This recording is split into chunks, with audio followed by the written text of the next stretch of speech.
हर 40 दिन में एक। साथियों, हमारी ब्रह्मोस और आकाश जैसी मिसाइलों ने ऑपरेशन सिंदूर में भी अपनी क्षमता साबित की है। ब्रह्मोस को तो नाम ही ऐसा है कि सुनते ही कई लोगों को चिंता हो जाती कि ब्रह्मोस आ रहा है क्या। अब दुनिया के कई देश इन मिसाइलों को खरीदना चाहते हैं। मुझे विश्व के जो भी लोग मिलते हैं उनकी इच्छा एक होती है कि हमें भी मिल जाए। भारत तीनों ही सेनाओं के लिए हथियार और उपकरण एक्सपोर्ट करने की क्षमता बिल्ड कर रहा है। हमारा लक्ष्य है कि भारत पूरी दुनिया के टॉप डिफेंस एक्सपोर्टर देशों में शामिल हो। पिछले एक दशक में हमारा डिफेंस एक्सपोर्ट 30 गुना से अधिक बढ़ गया है और सफलता के पीछे हमारी बहुत बड़ी भूमिका डिफेंस स्टार्टअप की है, स्वदेशी डिफेंस इकाइयों की है। आज हमारा स्टार्टअप भी दम दिखा रहा है। साथियों, शक्ति और सामर्थ्य को लेकर भारत की परंपरा रही है ज्ञानाय दानाय च रक्षणाय।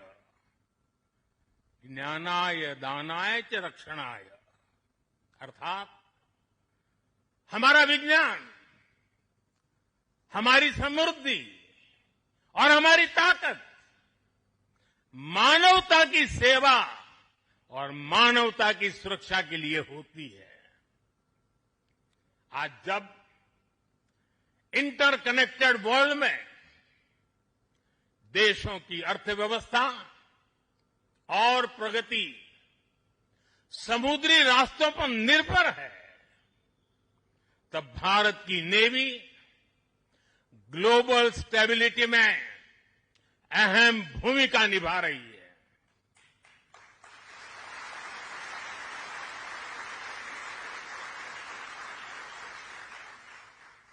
आज दुनिया की 66% ऑयल सप्लाई, दुनिया के 50% कंटेनर शिपमेंट हिंद महासागर से होकर गुजरते हैं। इन रूट्स की सुरक्षा में इंडियन नेवी भारतीय महासागर की गार्डियन की तरह तैनात है। साथियों, आप ये काम कर रहे हैं। इसके अलावा मिशन बेस्ड डिप्लॉयमेंट के जरिए, एंटी पायरेसी पेट्रोल के जरिए और मानवीय मदद वाले ऑपरेशंस के जरिए भारतीय नौसेना इस पूरे रीजन में ग्लोबल सिक्योरिटी पार्टनर की भूमिका निभाती है। साथियों, हमारे आइलैंड्स की सिक्योरिटी और इंटीग्रिटी में भी हमारी नेवी का बड़ा रोल है। कुछ समय पहले हमने फैसला लिया था कि 26 जनवरी को देश के हर आइलैंड पर तिरंगा फहराया जाना चाहिए। देश के उस संकल्प को हमारी नेवी हर 26 जनवरी को आन बान शान के साथ पूरा करती रहती है। मैं नेवी को बधाई देता हूं। आज भारत के हर द्वीप पर नौसेना तिरंगा फहरा रही है।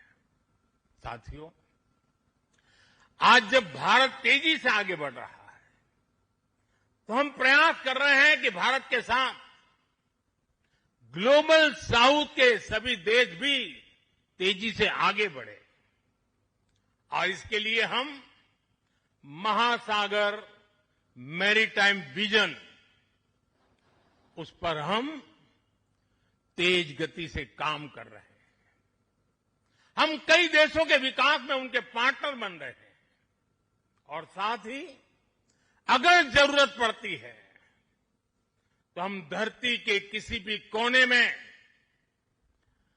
मानवीय मदद के लिए भी मौजूद रहते हैं। अफ्रीका से लेकर साउथ ईस्ट एशिया तक आपदा के समय, विपत्ति के समय दुनिया भारत को विश्व बंधु के रूप में देखती है। 2014 में हमारे पड़ोसी देश मालदीव में पानी का संकट आया। हमने ऑपरेशन नीर चलाया। हमारी नेवी स्वच्छ पानी लेकर मालदीव पहुंची। 2017 में श्रीलंका में बाढ़ की विभीषिका आई। भारत ने सबसे पहले मदद का हाथ लंबाया। 2018 में इंडोनेशिया में सुनामी की तबाही आई। भारत राहत बचाव के कामों में इंडोनेशिया के लोगों के साथ कंधे से कंधा मिलाकर खड़ा हो गया। इसी तरह म्यांमार में भूकंप से आया विनाश, या फिर 2019 में मोजाम्बिक और 2020 में मेडागास्कर का संकट हो, भारत हर जगह सेवा की भावना से पहुंचा। साथियों, हमारी नौसेनाओं ने विदेश में फंसे लोगों को सुरक्षित लाने के लिए भी समय समय पर अभियान चलाए हैं। यमन से लेकर सूडान तक जहां जहां जरूरत पड़ी, आपके शौर्य और साहस ने दुनिया भर में रह रहे भारतीयों के भरोसे को बहुत मजबूत किया है। हमने हजारों विदेशी नागरिकों का भी जीवन बचाया है, सिर्फ भारतीयों का नहीं। उस देश में फंसे हुए कई देश के नागरिकों को भी हम बचा करके निकाल करके लाए, उनके घर तक पहुंचाया है। साथियों, हमारे सैन्य बलों ने जल, थल, नभ हर मोर्चे पर और हर परिस्थिति में देश की सेवा की है, समर्पण भाव से सेवा की है, पूरी संवेदनशीलता के साथ सेवा की है। समंदर में हमारी नेवी देश की समुद्री सीमाओं और व्यापारिक हितों की सुरक्षा के लिए तैनात रहती है। आकाश में हमारी एयरफोर्स भारत की सुरक्षा के लिए प्रतिबद्ध रहती है और जमीन पर तपते रेगिस्तान से लेकर ग्लेशियर तक हमारी सेना, हमारे बीएसएफ के जवान, हमारे आईटीबीपी के जवान सब मिलकर के चट्टान की तरह खड़े रहते हैं। इसी तरह अलग अलग मोर्चों पर SSB, Assam rifles, CRPF, CISF और इंटेलिजेंस एजेंसीज के जवान भी सीमलेसली एक यूनिट के रूप में हर जवान मां भारती की सेवा में डटा रहता है। मैं आज भारतीय तटरक्षक इंडियन कोस्ट गार्ड की भी सराहना करूंगा। वो जिस तरह नेवी के साथ समन्वय बनाकर हमारी कोस्टलाइन सिक्योरिटी में दिन रात तैनात रहते हैं, उनका योगदान राष्ट्र रक्षा की इस महायज्ञ में बहुत ज्यादा है। साथियों, हमारे सुरक्षा बलों के पराक्रम और हमारे सुरक्षा बलों के साहस के कारण ही बीते वर्षों में देश ने एक और बड़ी उपलब्धि हासिल की है।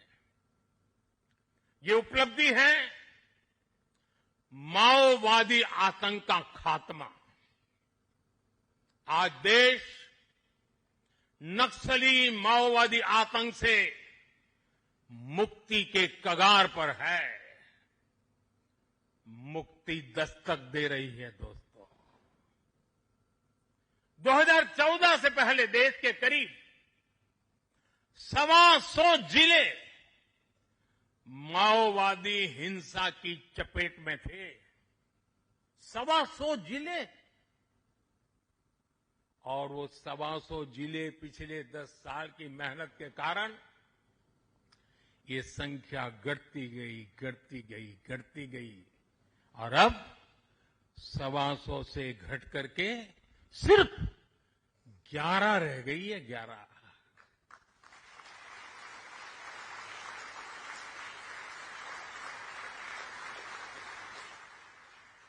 और 11 में भी जिसको थोड़ा अभी भी उनका प्रभाव नजर आ रहा है, वो संख्या तो सिर्फ 3 जिले बचे हैं। 125 में से सिर्फ 3। 100 से ज्यादा जिले माओवादी आतंक से पूरी तरह आजाद होकर पहली बार खुली हवा में सांस ले रहे हैं।